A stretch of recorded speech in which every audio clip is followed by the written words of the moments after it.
Welcome home. We are WNST, AM 1570, Towson, Baltimore. We are Baltimore Positive, positively getting the Maryland Crab Cake Tour back out on the road. We will be for Preakness Week. We're going to be at Fadley's on the 13th down at Lexington Market doing the Crab Derby. We're looking forward to that. They've been doing that for only 5 decades now during Preakness Week. And then on the 21st, we get out to Catonsville at the Fishmonger's Daughter. We will have the newest Maryland Lottery scratch offs. I'm going to get some Miss Pac-Mans next month, but I have the Maryland Treasures. These have been very popular and a fun thing to give away. Our friends at GBMC have also put us out on the road for the Maryland Crab Cake Tour in conjunction with Farnan and Dermer. They are the comfort guys, keeping us comfortable here with HVAC and plumbing needs all summer long. I am wearing my, either I'm getting larger or I need to get a larger size, 11th annual Walk a Mile in Their Shoes. This happened last month over GBMC, benefiting the GBMC Safe Domestic Violence and Child Protection Program.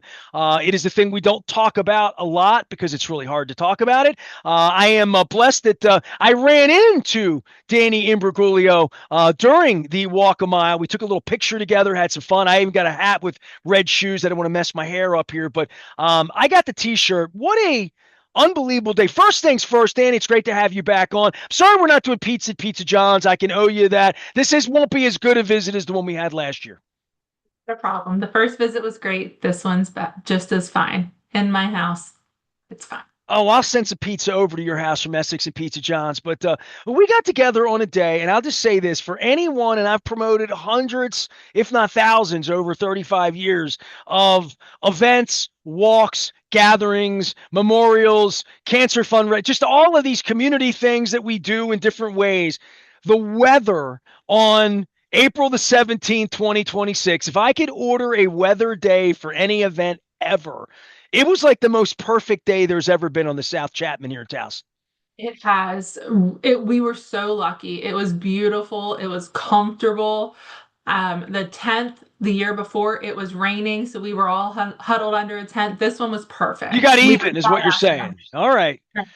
Well, I know it's a big day, and I want to give you some oxygen to talk about the program itself, the event itself. We've now done 11 years of this, and I sort of helicoptered in year 11. I'm like, hey, this is pretty cool. And I'm thinking this was something that was getting built for a number of years. You had organizations fly in from all around the country that support folks, supporting children, especially in all of this. And I actually had, I was not the MC. You had Amelia from 98 Rock, and she came up to me, and we're old friends, music friends. She's like, you need to talk on your show about this DNA program they have and all of this. And I'm like, whoa. Just a lot of information as well and a gathering. But more than anything, this event has become something around something that's not something we talk about here 365 days a year. It's a really uncomfortable topic for everyone. Is. And with our program, GBMC, the Safe Domestic Violence Program, sexual assault, forensic examination, domestic violence, child abuse, human trafficking, it's hard to talk about because society says it's still uncomfortable. So the more we can get it out there, the more we can say it, the more people hear it, the less taboo, the less ostracized victims, patients are going to feel because those are the people who shouldn't feel the shame. But they ended up they get silenced because everyone else gets uncomfortable. So the more we can talk about it, the more we can put it out there, the better.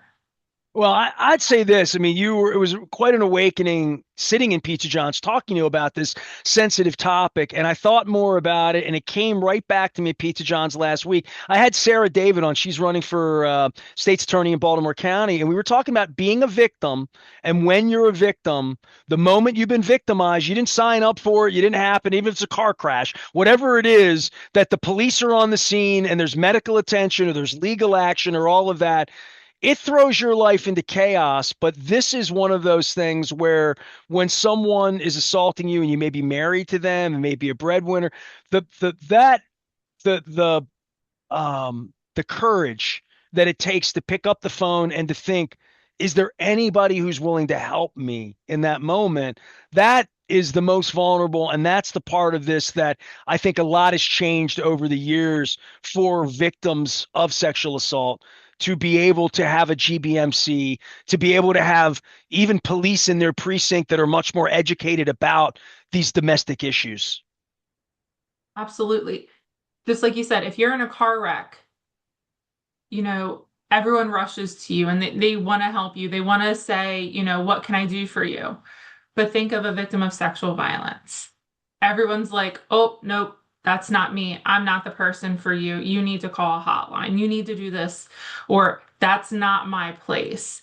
So it truly becomes I'm the problem.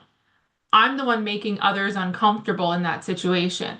So when they do pick up the phone, they do come into our emergency department for physical violence, sexual violence, human trafficking needs.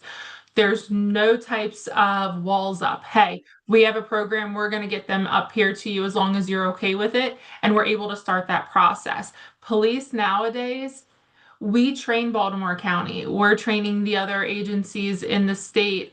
We've got two of the state agencies, NRP, which is Natural Resource Police, MDTA, which is Maryland Transportation Authority Police. We're training with them with Baltimore County this coming Friday. They are ready and willing to learn the newer ways of trauma-informed policing, trauma-informed interviewing, patient-centered care, that it's not just answer the question I'm asking. It is, how do we make this a less degrading experience for the person we're speaking with? Because in all reality, there's different spokes to the wheel. We are one spoke. We're the forensic evidence collection. We're the advocacy. We are the nursing program that is here to assist. But the emergency department is there for medical necessity. They're not there for the evidence or the advocacy. They're for medical necessity. CT scans, laceration, shortness of breath, chest pain, things that need medical treatment. The police are there to get the bad guy. So they're there to get as much information so they can do an arrest. Then the legal side, they're there to prosecute.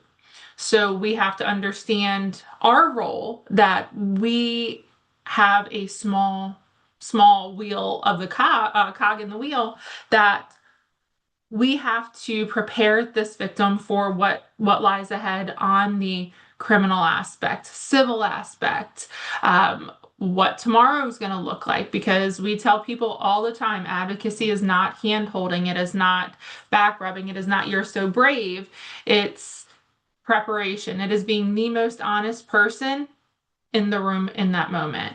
That tomorrow is probably going to be worse than today, and the day after is probably going to be worse than tomorrow.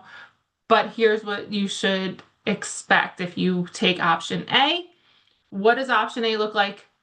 Option B, what does option B look like? What could possibly come up in the future? And in many cases, when it's a domestic situation, you're living with the person who has assaulted you. You leave the hospital. We talked about this very uncomfortably 6 months ago at Pizza John's, you and I. Dani Imbragulio here from GBMC.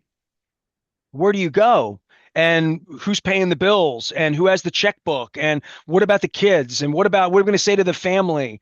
And does Uncle Leo know? Does what's on social media? Who said what? What did the neighbors see when the cops showed? I mean, my God, it's I left you that day and it hurt my head, and it kind of all came back to me that day that we did Walk a Mile, where all of these people are coming together, and I'm looking around the room at young women, young people, and thinking there are victims here who have been brought together, and I don't know who they even are, have been brought together through the strength of this, in knowing like that the minute that this happens, your world is forever changed, especially in a domestic situation.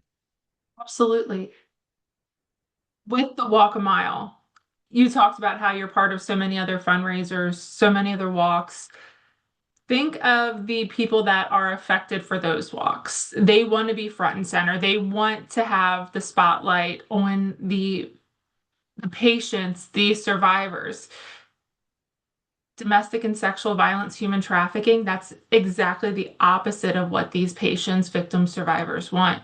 So when people come out and support it, you can guess who is going to be in that crowd, but we do not ever finger point you, because our patients should be completely anonymous, that they get these services and they don't have to do a thank you. They don't have to come up and speak. Some want to, but the majority want nothing to do with it, because what happens when I go home? My kids have to hear about this, because it's not just my child, it's also their father. It's, the grandparents, it's the aunt, the Uncle Leo, like we talked about. It's society. The neighbors know what's going on because they're the ones who call the police all the time. People know, and they don't want them to. Sexual violence, if it's from a stranger, if it's outside of the home, people want to put it in a drawer, put it away, and not think about it because it's uncomfortable. It's uncomfortable to hear about as the friend, the family member. The average age for a child sexual assault is early 50s for disclosure. That's the first disclosure that most people will do. So just think about that.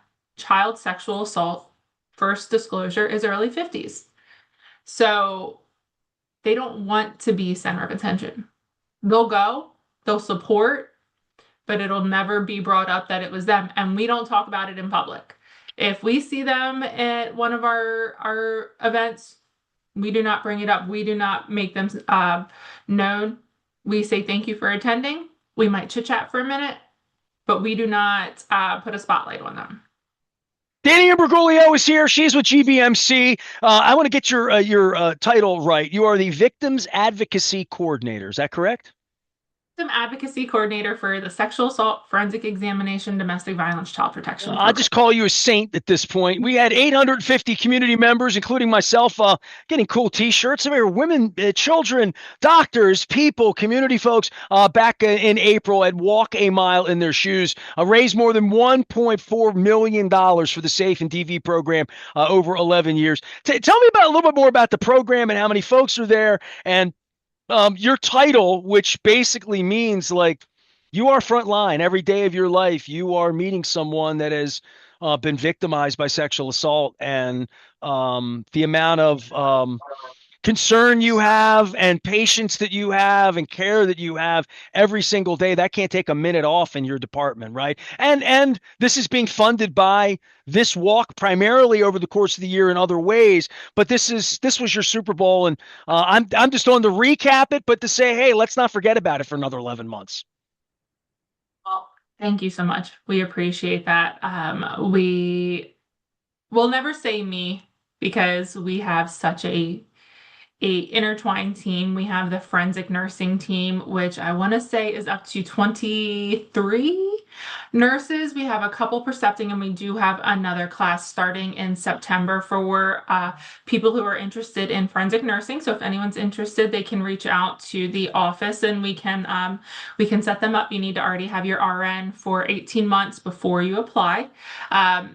And then my team for advocacy, I'm an advocate first. Even though I'm the supervisor, I'm the coordinator for the team. Like you said, during the day, I'm advocate number one. I'm the one who's there most business days. I do have my on-call team. I have a couple of my team members who are able to cover office when I do things like this, when I'm out in the community. We have our community outreach coordinator. She is instrumental in getting us out to the public, that we can teach the public, we can train, we can come and speak to high schools, we train the police officers, like I said, politicians, churches, anyone who wants to hear us, we're going to talk. We want to help. We've presented to one person before. Our average is about 10,000 people that we train yearly. We are an advocate first. We are a forensic nursing program first. Everything else is icing on the cake. But our patients, they deserve 24/7 coverage. They deserve people who, in the middle of the night, that call comes in, no questions asked, we go. And we do. So we're very opinionated about our team, that we want the best of the best, and sometimes that sounds a little meaner than we mean it to, but it's because the people that need us at 2 o'clock in the morning, 3 o'clock in the morning, deserve someone who is ready. They Wow. are prepared. I met some folks at Walk a Mile from Tiny Superheroes. This is a national nonprofit dedicated to empowering children facing illness, disability, and medical adversity. I met some folks. I mean, you've managed to put together this sort of all-star team of all of these people. And while I was there, it was Amelia of 98 Rock, and my wife came to me too. She said, "Hey, I saw this thing about GBMC and DNA and collection for victims over the course of years. Can you just at least tell me a little bit about that? Because there were so many educational things going on in various parts of Walk a Mile as well, and there was all sorts of information there as well that day. But I found that to be the thing that several people have mentioned it to me. I haven't done a segment on it yet. I think we can take a deeper dive into it later because it's its own thing. But Yeah. it's kind of an amazing scientific, I would say breakthrough, but something that your hospital has worked on for over a quarter of a century, right? Absolutely. And we have to give all of that praise and accolade. His name was Dr. Breidenecker. Uh, he was an emergency room doctor, and from 1977 to 1997, even before DNA testing of sexual assaults was a thing, specifically think of the 70s, the early 80s, DNA wasn't a thing. Uh, for sexual assault victims, he would actually collect slides, like the actual glass slides, with evidence, and he stored them because even before DNA testing was known, he knew eventually something would hopefully be able to come from this. So it was over 2,000 slides that he collected over those 20 years, 1977 to 1997. All of these were sexual assault, correct? Yes, all of those were sexual assault from GBMC. So it's all So local. it's all So local these are and all women primarily who have been raped, and there was collection of evidence that wasn't deemed evidence then because there was no way to prove it, correct? not necessarily women, it's victims of sexual assault. So we don't say men or women because anyone can be a victim Sure. of this assault. And rape is the terminology for rape is very specific. So we say sexual assault because any type of transfer he was collecting. And yes, he stored all of it. And when Baltimore County was given this information, he has since passed. But they were given this for their crime lab, and they are testing everything.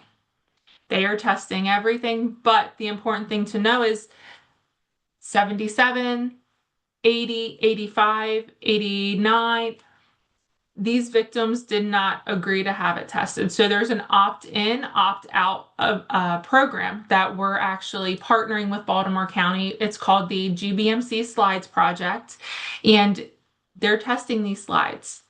Now, not every slide is going to come back to a perpetrator. So obviously we want to be careful on how we do notifications because this will upend someone's life. You're talking 50 years ago.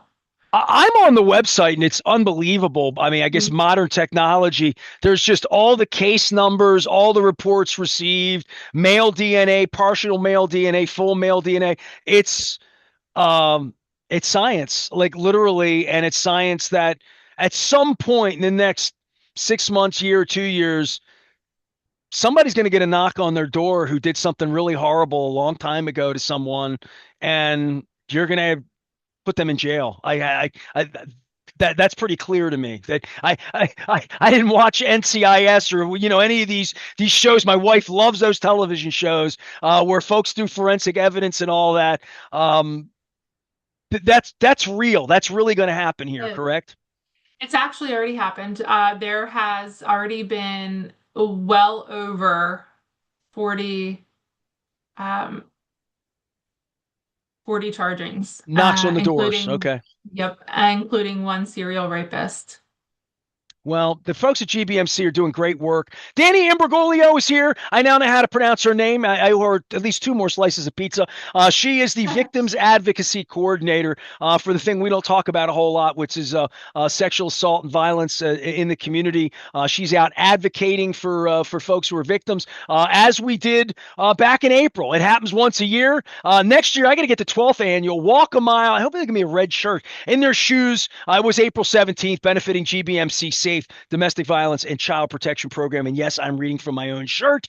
You can learn about more of all of this stuff if you're into the science part, and my wife kind of is. It's out on the Baltimore County website. It's out on the GBMC website. There's even a whole different side of the science and all the information that's out there as well.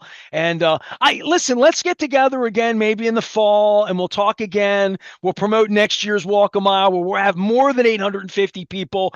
I don't know that we could do better weather-wise. I mean, I'll just be honest with you. Of all the things I've ever done in my life, I parked the car that day, and I live here in Towson. I went over that way and had a slice of pizza, stopped by, and I got out of the car, and I'm just sort of like, whoa, how perfect could it be? So we want that weather every year. Do we have a date next year yet for Walk a Mile? Yeah, not yet. We Okay. are just starting the planning for next year. But if we can wrap that weather up, put it in a little bow, and mail it to next year, we hope so, because perfect. It was perfect. Well, and Amelia did a great job emceeing, so I'm not in for that gig because I got to go around eat the food. I got to go around meet everybody and talk to folks. So please support our friends at the Safe program over at GBMC. You can support Walk a Mile in their shoes. You can look it up, and more than that, if there's anything going on, you see something, say something in the community in regard to taking care of victims and making sure that they're already victims. Let's not make it worse. That's why people like Dani are here to help out. So we appreciate that. We don't talk a lot about it, but when we do, we try to stay sensitive to all of this stuff. And my mother was a victim many, many years ago as well. So I'm glad we've come a long way to making sure that along with the victims, they're actually the criminals that get prosecuted through all of this. So therein lies the science. Dani, thank you very much for discussing this very, very sensitive topic with us. Did I leave anything out? Did I get it all in? I think we got it, but if anyone ever needs anything, our office hours are typical business hours, but we do have a confidential line, and we are 24 hours call in for the hospital, but our office line is 443-849-3323. Please call us if you need assistance. As a safe And and thank you, domestic, Nesters. oh, of course, the safe and domestic violence program over at GBMC, where they put me together last week. I had my first doctor's appointment of the century. I'm not making that up. I gave blood unwillingly, but apparently I have lovely veins. And later on, we're going to discuss those slight lifestyle changes that I need to make to my diet. So at least just don't look at me like that. My wife's looking at me like that too. Every time I pick up the cheese pizza at Pizza John. Hey, I skipped the French fries and the gravy last week because of this diagnosis I have. Why do I feel so healthy? I have to ask myself that. We are WNST AM 1570 Towson, Baltimore. We never stop talking. A better diet along with tastiness, moderation, although that's been a difficult thing for me. We're Baltimore positive. Stay with us.